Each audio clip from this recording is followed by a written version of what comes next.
आज आमर पुई शाग घाट हवाक जाऊँगी। हाय सांग मैंने आशा कर समस्ते भलरे थे खुशी थे। भिडियोटा को स्किप नक शेष जाए देखते। सका सका मुझे पुई शाग नहीं आसली बाड़ी तापर शाग बाछापी बसी पड़ी। आपण जानते शाग बाछापी लेट हुए।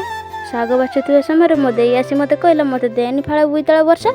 मुझे बोईतालटा काटिकी फाड़े देली। तापर मु सब पनीपरिया काटिली आ चुली पाखु नहीं। वर्षार देखुन ना आम चुलीर अवस्था कौन है। मुझे कहीकि गोटे उठा चुली मार्केट रू आनी आईटार आम ए रोषे करके खाऊँ। तो आज आम रोषे हम पुई शाग बोईताल घाट। मु सब चेष्टा करे बापा को खुशी रखा। बापा खुशीटा है खाइबा। जदि भल खाइबा न हो बापा रागिबे। से आज सका उठी बाड़ी जाई पुई शाग आनिली आ घाट बनईते लग पड़ी। बापा आज बिलरू आसी कहे खाई केमिति हेइछि। मु आज बहुत टेंशन ले कहीं बापा सीना घाट पसंद किंतु आम दियर बाबूर घाट पसंद नुहे। तांको कथा भाभी मु भाविली आउ दुईटा तरकारी बनईदेवी। सेउटू मु शीघ्र शीघ्र रोषे करते लगी पड़ी आ पुई घाट आमर प्रस्तुत हो गला। रही जय जगन्नाथ। सेउटू मो बापा को खाइबा दे बापा को पचारि। बापा सेउटू हसिले। मु जानिले जे खाइबा भल होइछि।